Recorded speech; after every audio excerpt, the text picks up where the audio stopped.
ओ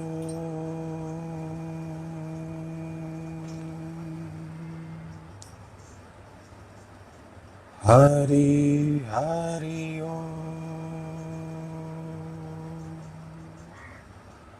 ओ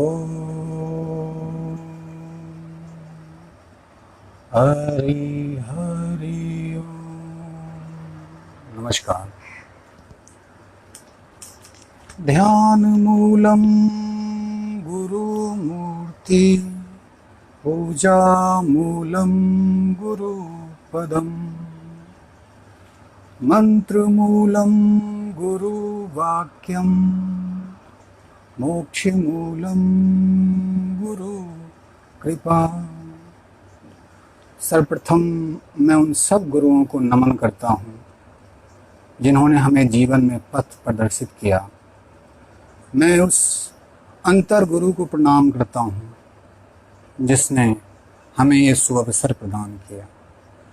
ओम सर्वे भवन्तु सुखिनः, सर्वे सन्तु निरामया, सर्वे भद्राणि पश्यन्तु, मा कश्चित् दुःख भाग् भवेत्।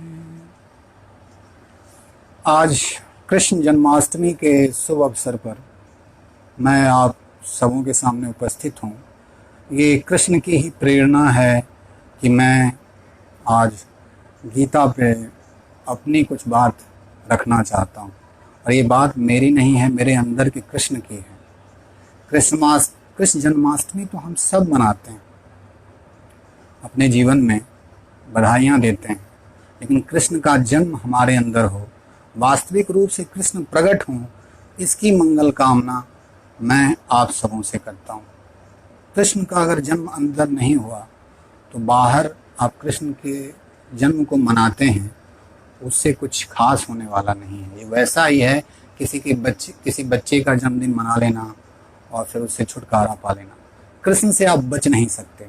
कृष्ण जीवन के अंग हैं, वो बचपन हैं, वो जवानी हैं, वो राजनीति हैं, वो धर्म हैं, वो तर्क हैं, वो चतुराई हैं, वो युद्ध का शंखनाद हैं, अर्जुन के सखा हैं, प्रेमी हैं, भक्त हैं, भगवान भी हैं। तो आज हम उस कृष्ण की चर्चा करेंगे। उस कृष्ण की मेन जो उनका थीसिस है, जो हम कहते हैं कृष्ण की जो वाणी है, वो गीता में ही कही गई है। हालांकि कृष्ण ने श्रीमद् भागवत में भी बहुत सारी बातें कही हैं, लेकिन गीता को कहा जाता है शास्त्रों का सार। गीता जो है शास्त्रों का सार है। आज देखते हैं हम जीवन में कितने संघर्ष में हम लोग जी रहे हैं। बाहर देखें, युद्ध है, लड़ाइयाँ हैं, तनाव हैं, और एक महाभारत चल रही है। ऐसा नहीं महाभारत खत्म हो गया। हर घर में, हर प्रदेश में, हर देश में महाभारतों की एक श्रृंखला है।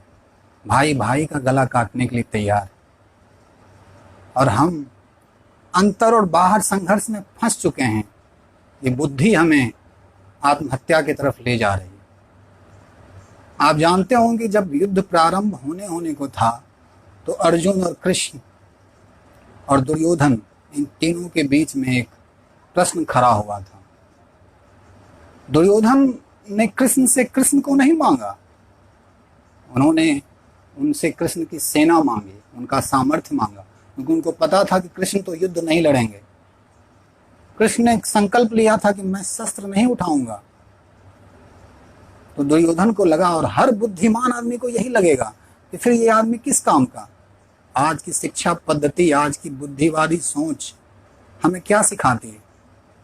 शक्ति इकट्ठे करो, ताकत इकट्ठे करो, पैसे इकट्ठे करो। ये सोच दुर्योधन की सोच है। शक्ति अगर अंधी हो, अहंकारी हो, तो आप कितने भी शक्तिशाली हो, आपका विनाश निश्चित है। उस विनाश से आप मुक्त नहीं हो सकते। और अर्जुन ने दूसरी तरफ क्या चुना? अर्जुन ने कृष्ण को चुना। अर्जुन ने परम ज्ञान को चुना। अर्जुन ने परम दृष्टि को चुना। क्योंकि अगर आप अंधे हो तो आपके पास अच्छा से अच्छा शस्त्र भी बेकार है। आप उसका सही इस्तेमाल नहीं कर सकते। बंदर के हाथ में नारियल हो तो वो अपना सर ही फोड़ता है, उससे वो मुक्त नहीं हो सकता।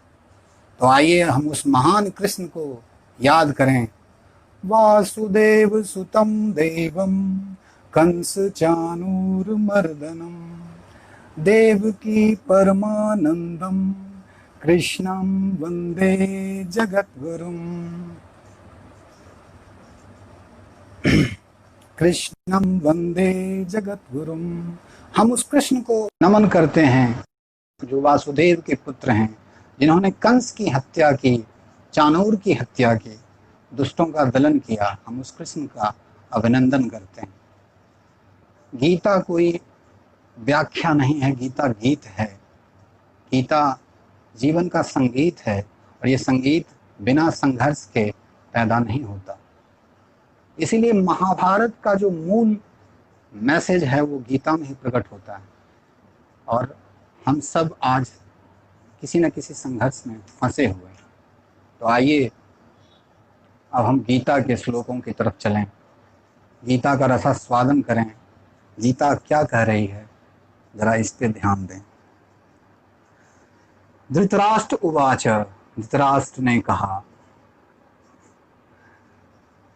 सारे प्रश्न जो जीवन के हैं ना, वो अंधे लोग ही करते हैं।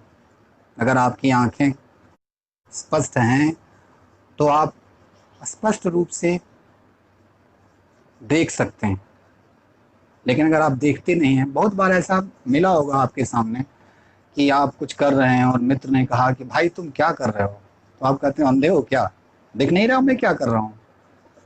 तो सारे प्रश्न जो जीवन के हैं वो ये सूचित करते हैं कि आप उसके बारे में अनभिज्ञ हैं।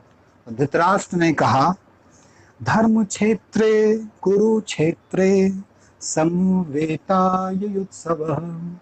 मामाकाः पांडवश्चैव किं कुर्वत संजय। हे संजय, जो उनका असिस्टेंट था संजय, उससे कहा कि संजय जरा ये तो बताओ कि मेरे पुत्रों ने और पांडु के पुत्रों ने युद्ध भूमि में धर्म क्षेत्र जो है, जो कुरुक्षेत्र है, उसमें क्या किया, उसके बारे में मुझे जानकारी दो। पहली बात तो ये है कि धर्म का कोई क्षेत्र नहीं होता, धर्म की कोई सीमा नहीं होती। जैसे ही आप धर्म को एक क्षेत्र में मानते हो, धर्म वहीं पतित हो जाता है। लेकिन मजबूरी है आदमी की, हर चीज को वो एक सीमा में बांध देना चाहता है। उस धर्म क्षेत्र में क्या किया, धृतराष्ट्र पूछते हैं। धृतराष्ट्र मतलब अंधा व्यक्ति, जो आंतरिक रूप से अंधा है। बाहर से तो अंधा है, उसकी आंखें गई हुई है, अंतर रूप से भी उसकी दृष्टि चली गई, वह आध्यात्मिक नहीं है, वो जीवन के प्रति सचेत नहीं है। मैं, मेरा और तू तेरा के रास्ते पे वो चल रहा है। और सारा संघर्ष जीवन का यही तो है, मैं और मेरा, मैं बड़ा हो जाऊं, मेरा बड़ा हो जाए और दुनिया चली जाए भट्टी में, दुनिया का कुछ हो जाए, किसी का खून चूस लूं मैं। लेकिन यही संघर्ष की जननी है, सारे युद्ध की जननी अहंकार है, सत्ता प्राप्ति की इच्छा है। सत्ता प्राप्त करना बुरी बात नहीं है, लेकिन उस सत्ता में मतांध हो जाना वो बुरी बात है। और धृतराष्ट्र यही करते हैं। वो जानते हैं कि सच क्या है, वो जानते हैं कि द्रौपदी का चीरहरण हुआ और वो कुछ नहीं कर सकते। धृतराष्ट्र अंधों की तरह अंधे तो थे, आंतरिक रूप से ये साबित करता है कि वो अंदर से भी अंधे थे। उस धृतराष्ट्र ने संजय से पूछा कि आप बताओ। तो धृतराष्ट्र को अपनी आंखों पे भरोसा तो है ही नहीं, ना बाहर की आंखों पे, ना आंतरिक आंखों पे। तो संजय, सोचो उस समय कैसी टेक्नोलॉजी रही होगी कि कोई भी टेलीकम्युनिकेशन की व्यवस्था नहीं थी, ना इंटरनेट था, ना और कोई चीजें थी। फिर भी संजय उन तक पहुंच चुका। तो कैसा एक यौगिक साइंस था कि बिना किसी,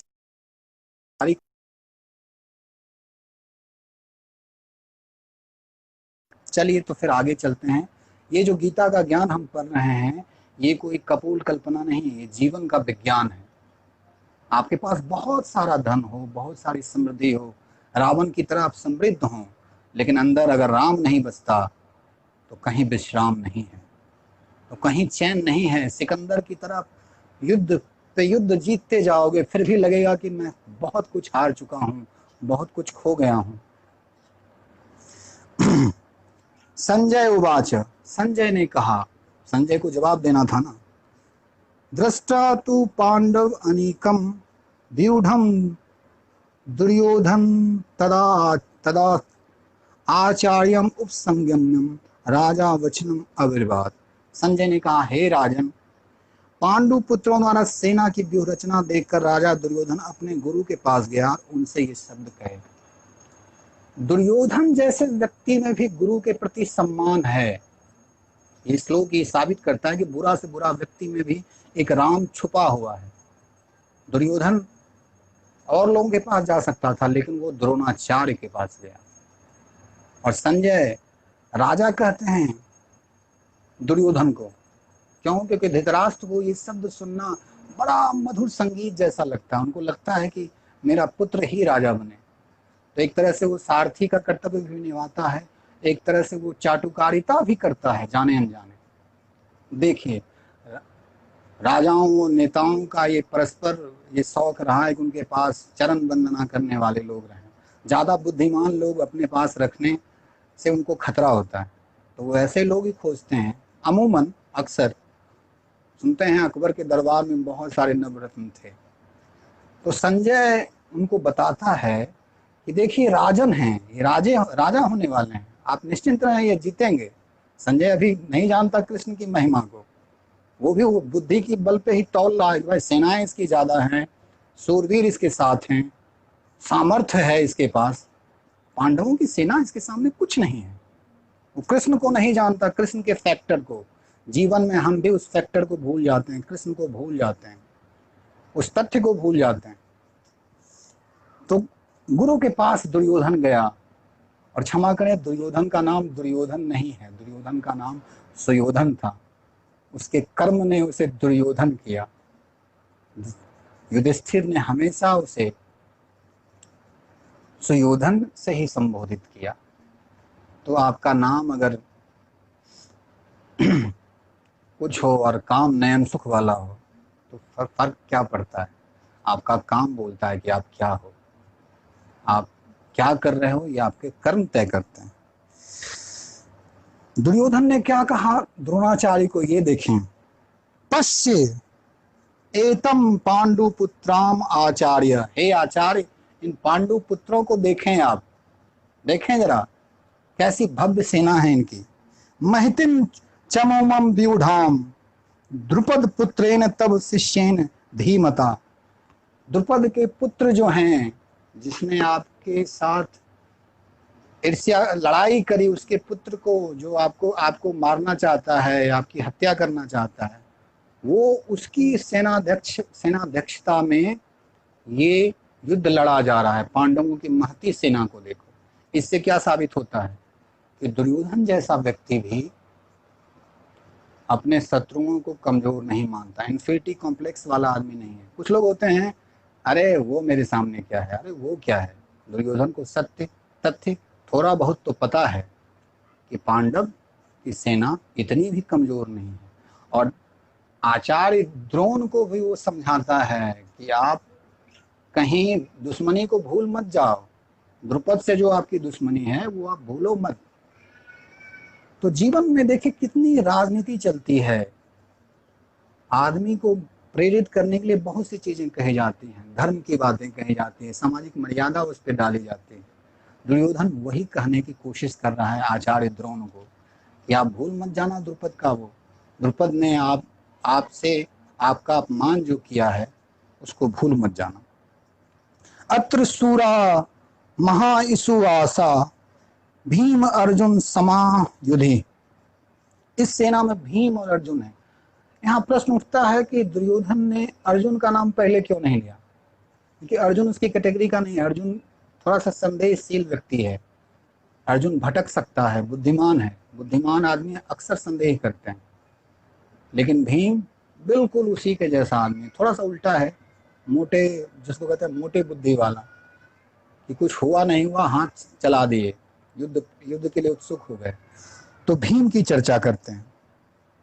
विराट च द्रुपद च महारथ, विराट भी हैं और महारथियों की वो चर्चा करता है।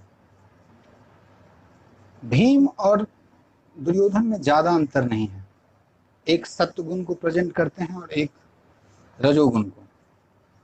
तो इस भीम, हम अक्सर अच्छे होने का नाटक करते हैं, लेकिन कहीं ना कहीं हम भीम जैसे हैं। भीम को भी अहंकार आ गया था, हनुमान जी ने उनका अहंकार तोड़ा और वो पूछ फैला के हनुमान जी बैठे हुए थे और भीम वहां से गए, कहा रे बंदर, ये तुम पूछ रास्ते पे बिठाए हुए हो, हटाओ इसको। तो कहा कि मैं तो वृद्ध हूँ, कमजोर हूँ, मैं क्या करूँ, मेरी उम्र हो गई है, ऐसा करो तुम ही हटा दो।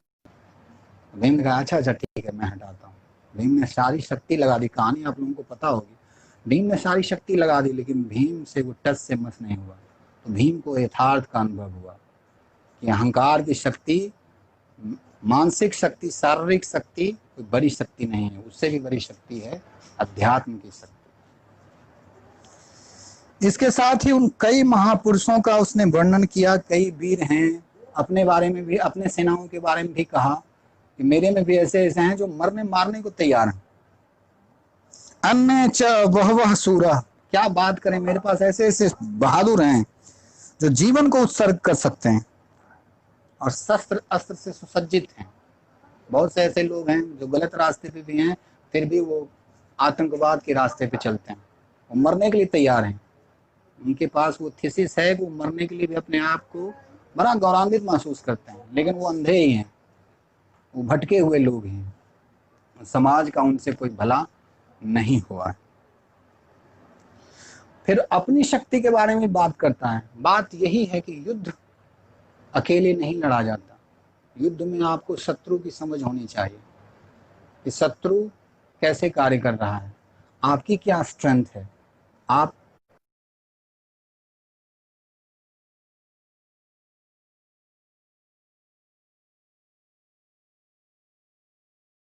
विश्लेषण करता है, मानव मन को व्यक्त करता है।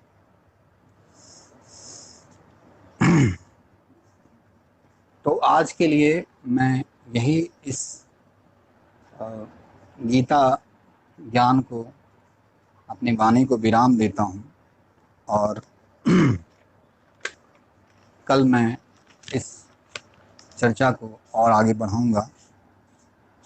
अंत में आप सबों से मैं प्रार्थना करता हूँ, सर्वेषां स्वस्ति भवतु, सर्वेषां शांति भवतु, सर्वेषां पुण्यं भवतु, सर्वेषां मंगलम भवतु, सर्वे भवन्तु सुखिनः, सर्वे सन्तु निरामया, सर्वे भद्राणि पश्यन्तु मा कश्चित् दुःखभाग्। मैं अपने परम गुरु रामकृष्ण परमहंस को नमन करता हूँ और यही ये सत्संग में आप लोग उपस्थित हुए, जितने ही लोग उपस्थित हुए उन समूह को नमन।